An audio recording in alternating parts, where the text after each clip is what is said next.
Good evening po, Sir Jupiter. Good evening na rin sa lahat ng listeners ng Sitio Bangungot. Ako po si Richard, pero Rika na lang para po pretty pakinggan. Charot. Itong isi-share ko po ay nangyari nito lang January 2023. Dito lang din sa lugar namin sa Leyte.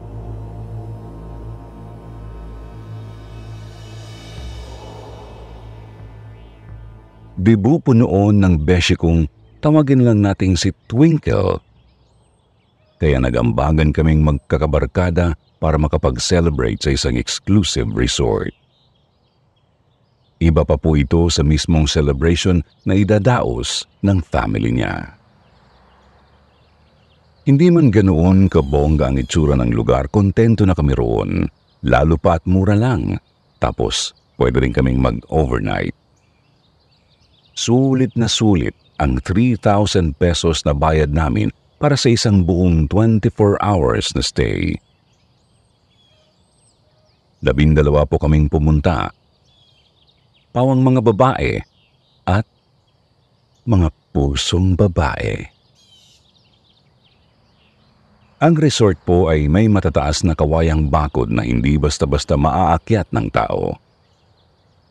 Yung lugar naman po ay napaliligiran ng malawak na taniman ng niyog. Kahit nga po sa loob ng bakod ng resort may ilang niyog din eh. Pagkapasok sa entrance, bubungad ang maliit na bahay ng caretaker. Ilang minutong lakaran pa sa gitna ng mga niyog ay mararating ang 3 cottages na nakaharap sa dagat. May mga mesang kahoy din sa labas ng mga cottage. Pagkarating namin agad pong lumusong sa tubig ang iba naming kasama. Yung iba nahiga sa loob ng mga cottage habang ako naman ang nagbabaga ng uling para sa iihawing isda. Doon ako pumuesto sa may mga bato na nasa bandang likod ng isa sa mga cottage. Noong una po ay 2 kami ng kaibigan kong si Ami na nag-aasikaso sa inihaw. Pero pumasok din siya sa cottage para maghiwa ng mga sangkap ng sausawan. In short, naiwan ako mag-isa sa may likod ng cottage at nagpapaypay ng pinababagang uling. Makalipas po ang ilang minuto, nagtaka ako. Kasi biglang lumamig ng husto ang hangin. As in, yung tipo na nanayo talaga ang balahibo ko sa batok, Sir Jupiter. Hindi talaga siya normal na ihip ng hangin sa may beach, lalo kapag tanghaling tapat. Bigla rin po akong kinabahan. Kahit wala naman akong napapansing kakaiba sa paligid. Subalit, after a few seconds, napansin ko rin parang may nakatitig sa akin. Nagpalinga-linga ako.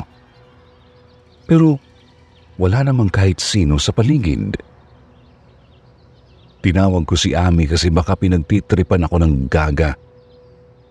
Pero wala namang sumasagot.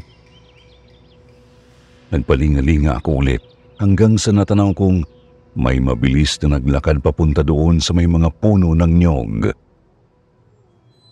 Tinitigan ko pa ng maigi. Ngunit nagtaka ako nang wala namang kung sino roon. At halos maglayas ang puso ko nang bigla akong gulatin ni Ami, Sir Jupiter. Nasapak ko pa nga siya ng pamaypay. Sabi niya kanina pa raw niya ako tinatawag pero hindi raw ako sumasagot. Nakatitig lang daw ako sa may mga puno ng niyog. Kako naman, may tinitignan lang ako. Isip ko rin kasi noon baka guni-guni ko lang ang nararamdaman ko.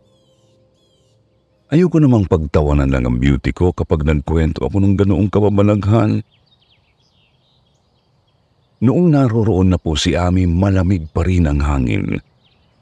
Subalit medyo na-relax na ako kasi nga may kasama na. Nagpatuloy na lang kami sa pag-iihaw hanggang sa oras na para kumain. Nag-swimming na rin po ako noong mga bandang 2:00 ng hapon, Sir Jupiter. 5:00 nang umahon na ako at pupunta na sana sa shower para magbanlaw. Naroroon yung shower malapit sa kung saan ako nag-ihaw ng isda para sa pananghalian. Pagdaan ko doon sa may likod ng cottage, naramdaman ko na namang may nakatitig sa akin. Kumabog na naman ang dibdib ko, kaya nagmadali akong pumasok sa shower at nilock ang pinto. Hindi pa man ako nakakapagsimulang magbanlaw, biglang may kumatok sa pinto ng shower room. Tinanong ko kung sino yun, pero wala namang sumagot. Kumatok ulit, kaya tinanong ko ulit. Nang wala pa rin talaga, kinausap ko na lang yung kung sino habang naghahandang magbanlaw. Sabi ko, "Uy, ano ba te? Hindi ka na nakakatuwa. Sino ba kasi yan?" "Oo na, sige na, talo na ako. Tapot na ako, pero tigil nyo na yan. Please naman, oh." Sir Jupiter, nabigla ako nang marinig ko ang boses ni Twinkle mula sa labas. Tinatanong niya ako kung ba't daw ako nagsasalitang mag-isa. Sinabi ko naman ang tungkol doon sa kumakatok, pero nagtaka siya. Kasi wala naman daw kung sino doon sa labas. Kaya naman pinakiusapan ko si Twinkle na doon muna siya sa labas at dali-dali na akong naligo. Nagsimula na ring pumila ang iba pa naming mga beshi sa labas, kaya nabawasan na ang takot ko. Inagabihan po noon, nag-inuman kami sa mga lamesa sa labas ng cottage. Subalit, nakuha ang pansin ko ng isang taong nakatayo sa ilalim ng isang puno ng niyog. Yung parehong puno kung saan may napansin akong naglakad ng mabilis. Noong oras na yun, hindi na ito naglalakad, kundi tila ba nakatingin sa amin. Hindi ko nga lang masigurado kasi madilim sa kinatatayuan niya. Hindi ko maaninag ng maayos ang kanyang mukha. Nakita rin yun ni Twinkle. Pero noong sinabihan namin ang iba pa naming kasama, bigla na lang itong naglaho. Kinabahan ako kasi wala naman akong napansing naglakad papalayo mula roon sa puno. Ilang oras pa po at sumuko na rin ako. Nahihilo na ako dahil medyo naparami na rin ng inom. Kaya nagyaya na akong magligpit na kami para matulog. Pumasok ako sa cottage at doon na ako humilata sa couch na nasa may pinto. Hindi ko na kasi talaga kayang maglakan papunta sa kwarto. Sir Jupiter, hindi ko sure kung gaano ako katagal ng tulog noon. Basta napaddilat ako tapos kita ko nakasindi ang ilaw at bukas ang pinto. May nakahiga sa kabilang couch at meron din sa nakalatag na kutsyon sa sahig. Sinubukan kong bumangon pero hindi ako makagalaw kahit konti. Wala akong ibang magawa kundi iikot lang ang paningin ko. Hanggang sa napatingin ako sa bintana doon banda sa kung saan ang kinahihigaan kong couch. Nakasara ang jalousie.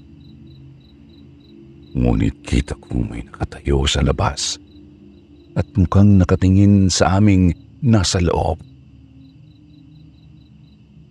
Ilang sandali pa at mabagal itong naglakad papunta sa pinto.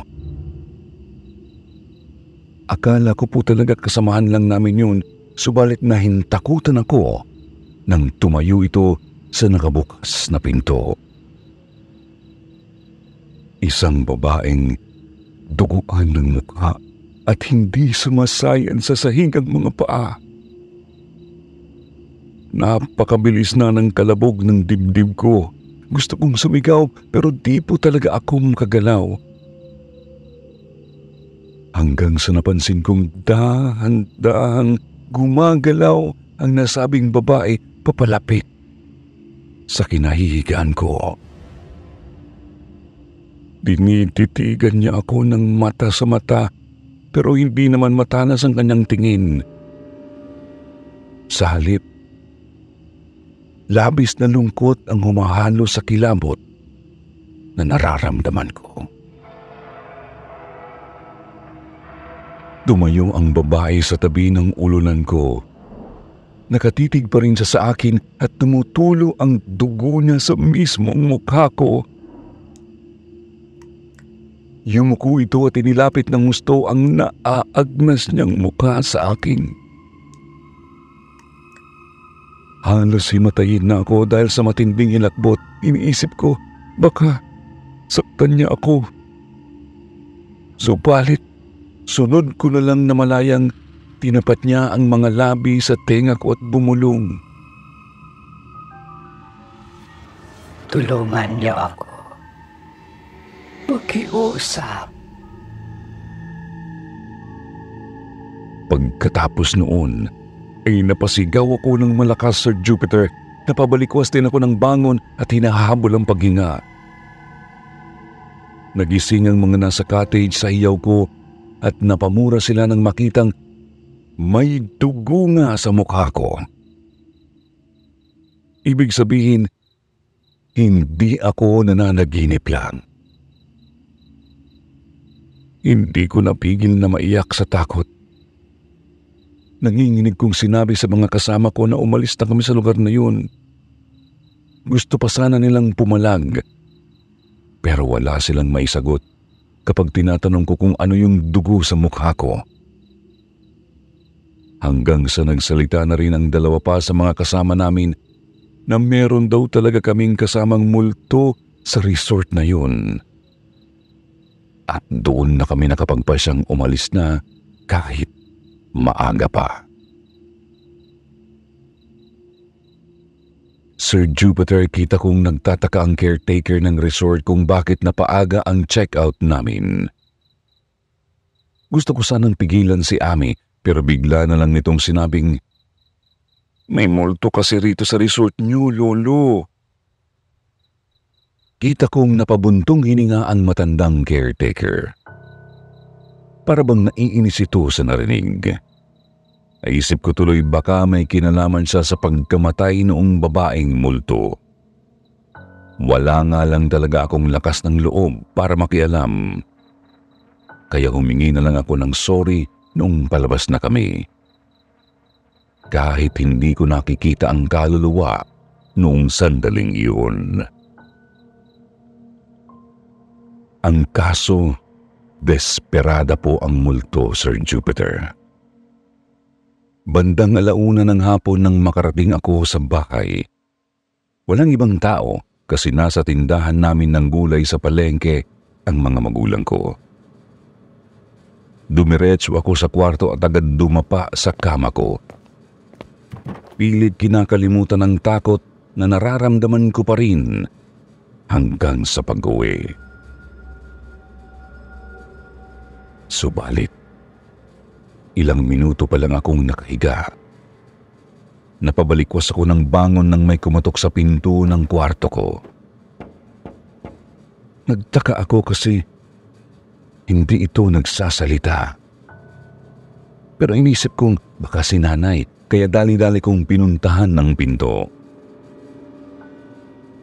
Natigilan nga lang ako nang mahawakan ko na ang doorknob. Kasi bigla ko na namang naramdaman ang kakaibang lamig ng hangin. Kumatok ulit. Napaigtad ako. Nabitiwan ko ang doorknob. Kumatok ulit ang kung sino sa labas. Ilang saglit pa po narinig ko nang nagsasalita ito. Tulungan niyo ako. Pakiusap. Tulungan niyo ako. Hindi ko binuksan ang pinto. Subalit sinabi ko sa kanyang, "Ate, paano ba kita matutulungan? Wala naman akong alam sa mga ganito eh. Simpleng bakla lang ako, te. Ano bang gagawin ko? Diyos ko naman, ate, tama na po." Napaiyak na po ako noon, Sir Jupiter. Tumahimik din ang nasa labas ng pinto. Humiga ako ulit sa kama at inisip kung ano ba ang pwede kong gawin. Ang kaso, wala po talaga eh. Ilang buwan na ang nakakalipas pero hindi ko pa rin alam kung ano ba ang gagawin ko. Hindi naman ako pwedeng basta na lang magsumbong sa mga pulis. Alangan naman sabihin ko lang doon na may multo sa resort, di ba? Ang ending, maya't maya pa rin akong dinadalaw ni ating multo. Hindi naman palagi at hindi rin naman siya mapanakit. Nakakatakot lang talaga at nakakaawa.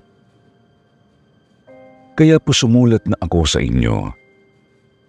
Help me naman, Sir Jupiter, ano po ba ang dapat kong gawin? Yung mga listeners po ninyo, baka meron sa kanila ang pwedeng magkapag-comment ng ilang payo.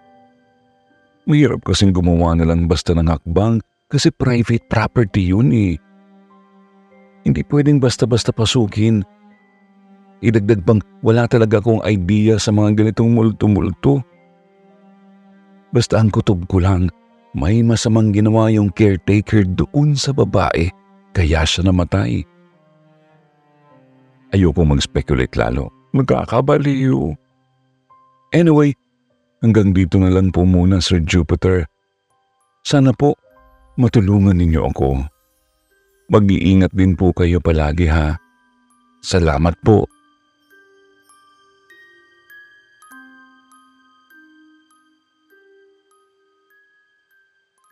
Gala sa beach. Magandang araw po, Sir Jupiter. Itago niyo na lang po ako sa pangalang Abby.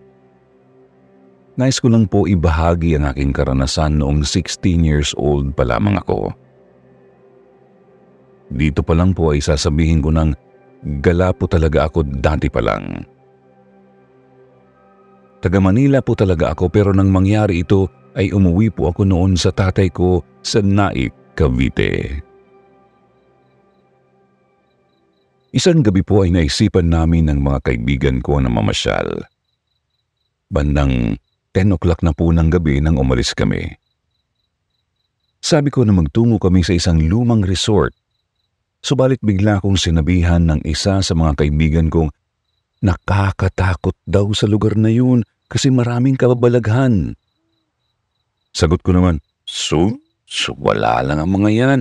Sa Manila, kung ganyan ang sasabihin mo, pagtatawanan ka lang.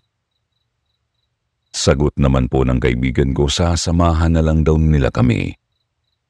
Ngunit, kung may makita man kaming kakaiba, wag na lang daw sabihin para walang takutan.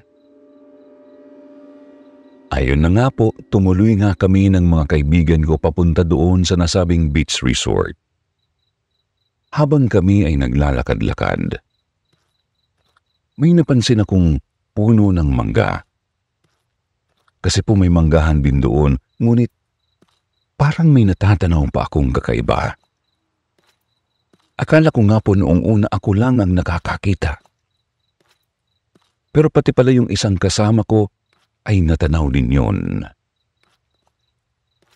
Sa ilalim po kasi ng puno, may nakatayong 2 anino na hugis tao.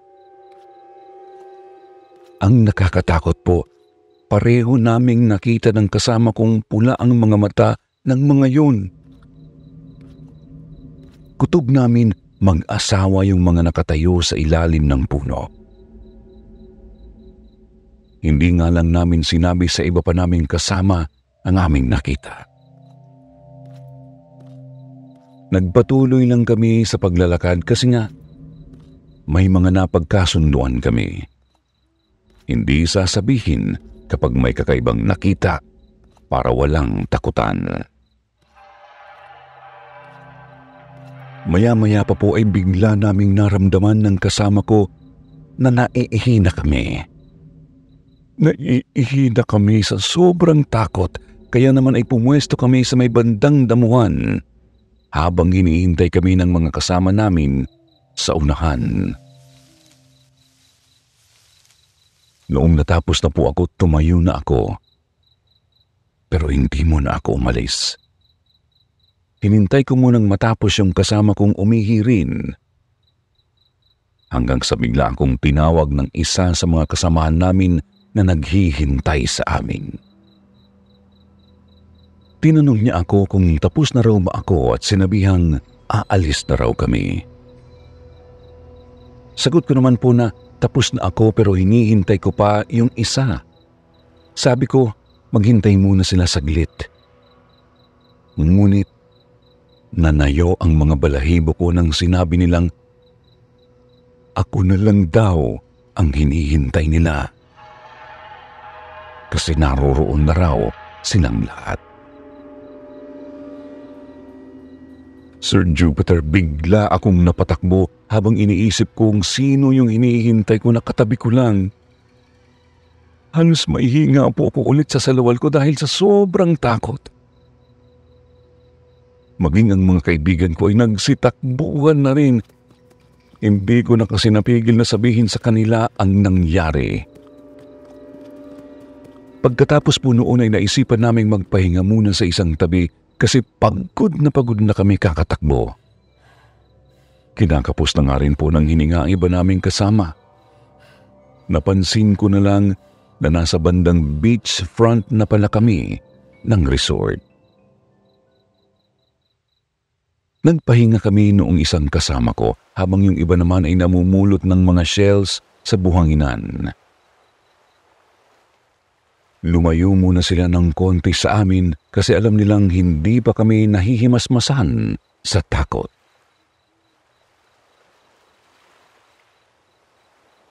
Sir Jupiter, doon kami umupo sa may nakatumbang puno ng niyog.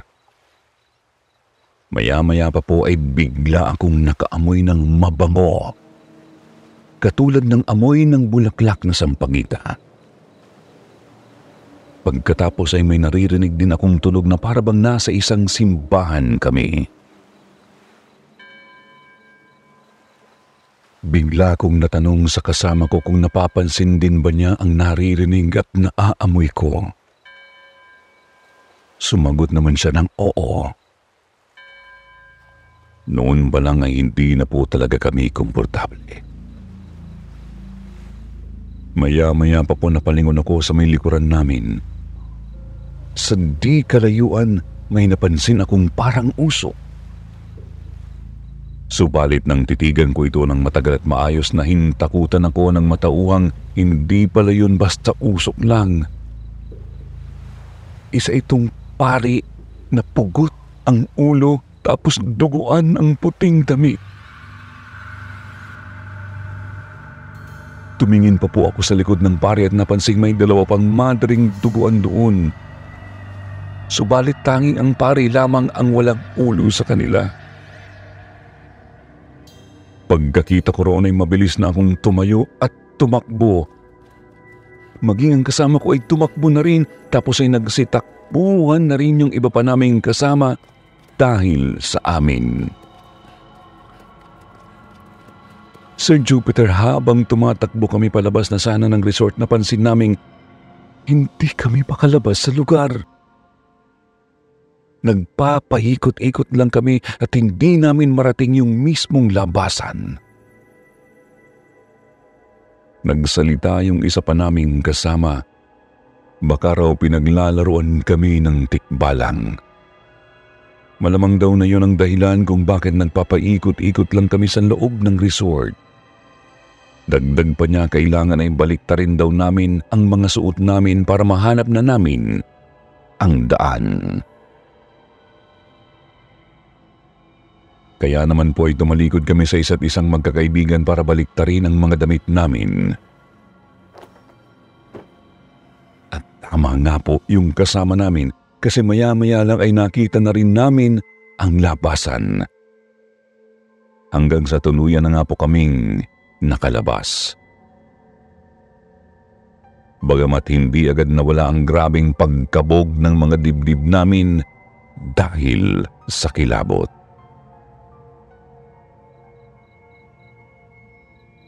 Nang makauwi na po ako, agad kong sinabi sa tatay ko ang mga nangyari sa lumang resort.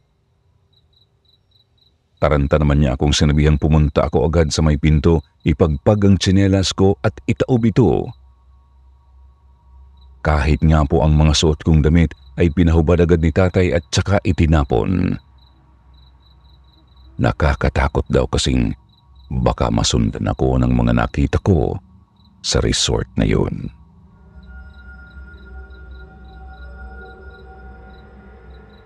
Bandang madaling araw naman po ay bigla akong nilagnat ng napakataas kahit wala namang dahilan.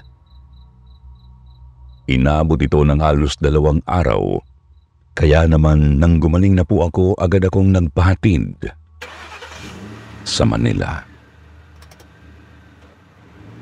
Ayoko nang bumalik sa lugar na yon dahil sa mga naranasan kong kababalaghan. Ngayon po, Sir Jupiter, naririto pa rin ako sa Manila at may sariling pamilya na. Subalit, hindi ko pa rin nalilimutan ang pangyayaring yun sa buhay ko. Sa ngayon din po, kapag nakakadalaw ako sa Naig, Cavite, nakikita ko pa rin ang lugar kung saan nangyari ang lahat. Ngunit, isa na itong malaking subdivision sa kasalukuyan. Sir Jupiter, maraming salamat po sa pagbabasa ng aking kwentong kababalaghan. Sana po ay nagustuhan ninyo ang kwento ko. Hanggang sa uulitin po. At siyempre, hindi matatapos ang episode na ito kung hindi tayo dadako sa paborito ninyong shoutout portion. Kaya shoutout kay Sophie France 27, Kurtz Rojo, Maria Ana Villaflores, Cheche Gentiles, J. Popoy, Miss Alaina. Shoutout din kay Ferine 1128, Lilibeth Di Mateo, Roxy Petzold, Raymond Santiago, Rina May Santiago, at Paul Micael Santiago ng Pasig. Basahin naman natin ang ilan sa pinakamagandang comment galing kay Antihero 82 at Amihan Grande mula sa kwentong Sa Ilalim ng Kama. Sabi ni Antihero 82, "Di makatawid yung multo. Nanghihingi siguro ng tulong. Baka may naiwan pang material na bagay na pagmamay-ari niya at dun nakakabit yung multo niya. Need ng pare tapos alayan ng dasal." Sabi naman ni Amihan Grande, imprint ng nakaraan ang haunting na ginagawa ng babaeng multo. Creepy and scary crime story. God bless po sa lahat. Ayan po ang mga comment nila galing sa kwentong Sa Ilalim ng Kama. Kaya pakinggan nyo ang episode na ito. Kakalabas lang po last week para malaman nyo kung ano nga ba ang nasa ilalim ng kama ni Sender. Sa mga hindi pa po nababanggit, huwag pong mag-alala. Kayo naman po sa susunod. Huwag niyo pong kalimutang mag-reply sa ating shoutout box na nasa comment section para ma-shoutout ang pangalan niyo. Muli po mula sa bumubuo ng Sitio Bangungot. Ito po ang inyong lingkod, Jupiter. nagpapasalamat.